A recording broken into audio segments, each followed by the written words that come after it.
bagaimana kok bisa akhirnya kok meninggalkan keyakinan Bapak? Nah, saya di situ punya Al-Quran, ada terjemahannya Pak. Ada terjemahannya. Ada terjemahannya. Memang sebelumnya Al-Quran Bapak tidak ada terjemahan? Tidak ada, karena saya tidak boleh sama guru saya pakai terjemahannya. Alasannya? Alasannya itu bahasa Arab nggak boleh diterjemahkan karena untuk orang-orang Arab Pak waktu itu. Untuk orang-orang Arab, jadi tidak boleh diterjemahkan. Karena tinggalnya di Arab untuk orang-orang Arab. Tapi kan kalau udah ada di Indonesia mungkin harus ada terjemahan. Tapi waktu itu masih nggak ada juga gitu. Masih nggak ada. Ya kalau nggak diterjemahkan bagaimana orang Indonesia mengerti Pak? Iya betul Pak.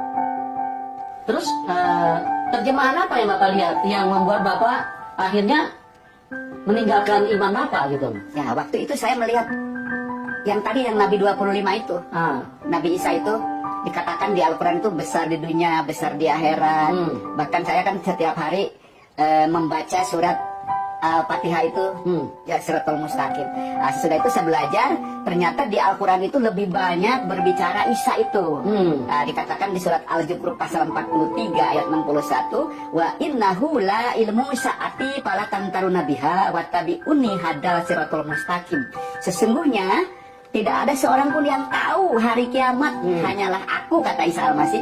Inilah jalan yang lurus. Saya dari situ ketemplak sama firman itu, Al-Quran itu. Kok kenapa Isa jalan yang lurus, kan manusia biasa. Nah, itu dari situ Pak. Oh dari situ Bapak.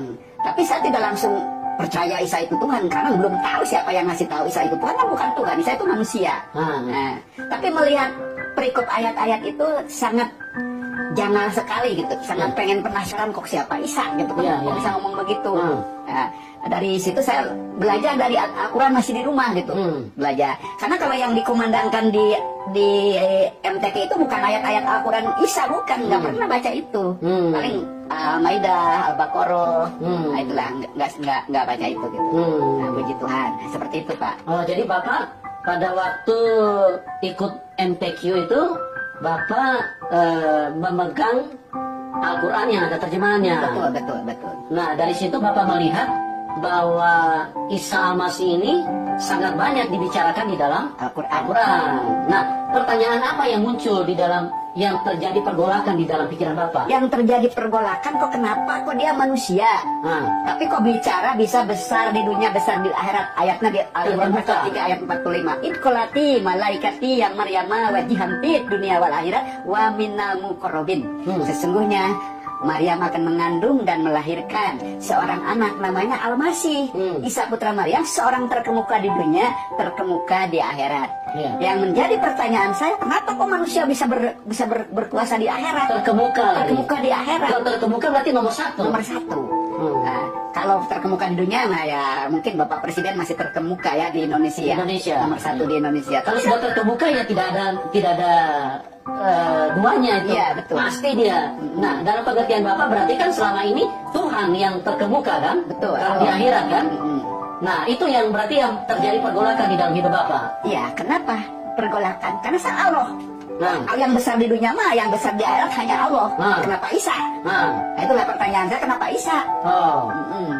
Itu Pak. Terus apa yang terjadi setelah Bapak melihat itu?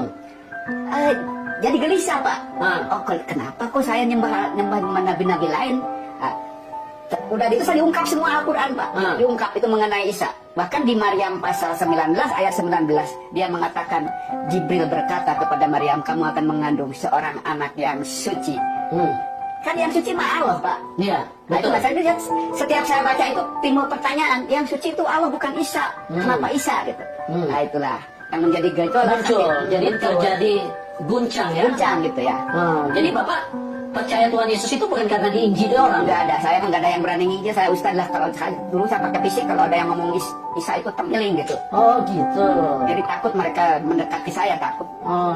Karena Bapak memang memagari diri dengan inilah keyakinan yang paling benar. Karena tidak ada agama di muka bumi ini yang diridhoi Allah. Ada ayat apa di Al-Imran pasal 3 ayat 19. Oh gitu. Berarti Bapak sangat kuat ya. Bapak punya keyakinan pada waktu itu ya. Betul. Luar biasa ya. Kuasa Tuhan Yesus tidak bisa dibantah teman-teman ya.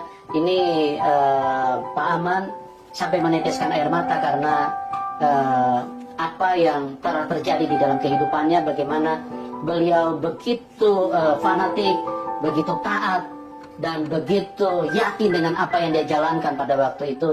Tapi kasih Tuhan mengubahkan hidupnya. Kuasa Tuhan datang dan mengubahkan kehidupannya. Dan akhirnya beliau yang tadinya begitu istilahnya begitu anti terhadap firman Tuhan, anti kepada Tuhan Yesus, sekarang beliau adalah orang yang sangat mengasihi Tuhan, bahkan menjadi seorang pemberita Injil. Luar biasa Tuhan Yesus, luar biasa ya. Saya sebagai hamba Tuhan, saya dengar cerita beliau aja saya sangat diberkati. Dan saya percaya siapapun Anda, kalau Anda mau buka hati, buka pikiran, Anda sedang diarahkan untuk keselamatan hidupmu. Karena Kisah Rasul 4 ayat 12, di bawah kolong langit ini tidak ada nama lain yang olehnya manusia bisa diselamatkan kecuali di dalam nama Tuhan Yesus. Nah, kita ikuti terus perbincangan dengan Pak Aman. Nah, Pak Aman, sorry, nama panjang Bapak bisa disebutkan? Pak Aman Suherman. Pak Aman Suherman ya? Iya, ya. Kalau Suherman itu memang rata-rata biasanya dari Sunda ya Pak ya? Dari Jawa Barat ya? Oke. Nah, terus setelah kejadian itu Bapak mulai guncang nih. Kok ini ada manusia tapi kok terkemuka di dunia dan terkemuka di surga? Berarti dia ini adalah yang maha kuasa. Betul, betul. Itu di dalam pemikiran Bapak. Iya, iya. Nah, terus Bapak pernah tanyakan nggak sama istilahnya yang pendahulu-pendahulu Bapak, yang pernah mengajarkan Bapak tentang ilmu-ilmu agama? Ya, justru saya waktu itu penasaran Pak. Jadi datang ke sebuah kota di Jawa Barat, Tasikmalaya. Itu ada guru di situ. Ada guru yang mengajar saya dari pesantren. Nah, saya tanya mengenai ayat itu. Mengenai Isa Al-Masih nih. Terus mengenai ayat itu. Karena saya selama di pesantren juga tidak diajarkan Isa Al-Masih. Oh, tidak diajarkan. Tidak diajarkan kuasanya, tidak diajarkan berbagai macam lah, nggak belajarkan itu. Baru itu tahu, maka saya penasaran dibawa ayat itu ke guru saya. Maka saya mengatakan begini, kalau orang Sunda bilang kan sama guru yang terhormat, mama, yang Mama Haji, Mama Haji, oh kenapa ini kan Al-Quran? Oh ya Al-Quran, kamu mau tanya apa? Al-Quran itu kan firman Allah, saya katakan. Ya firman Allah, Al-Quran itu firman Allah, betul kamu bilang firman Allah. Ya kalau firman Allah itu kan ya dan amin ya, nggak bisa dikurangi, nggak bisa dilebihi, tambahan. Terus mau tanya apa kamu katanya? Ya saya mau tanya Pak, ini surat Al-Imran pasal 3 ayat 45. Kenapa Isa Al-Masih itu dikatakan Al-Masih, bukan Isa dulu, Al-Masih dulu. Al-Masih besar di dunia, besar di akhirat. Itu si guru saya sambil orang Sunda bilang apa meneng gitu. Kenapa kamu nanya itu? Dibaca. Jangan dulu, jangan baca ayat. Jadi dia langsung poin, jangan dibaca ayat, jangan baca ayat-ayat. Terus kasihkan lagi ke saya ayat yang lainnya, Maryam 19 ayat 19 dikatakan. Tunjukin ayat yang lain ya. Terus Isa kok kenapa di sini dibilang suci katanya. Lalu dia menjawab sama saya begini, ya kalau anak yang baru lahir semua juga suci, belum dosa katanya. Oh iya gitulah. Jadi saya juga mangut gitu. Oh ya enggak mendalam ya. Terus Pak terus Nabi bilang begini, Al-Jufru bilang begini Pak, dia tahu hari kiamat kan yang tahu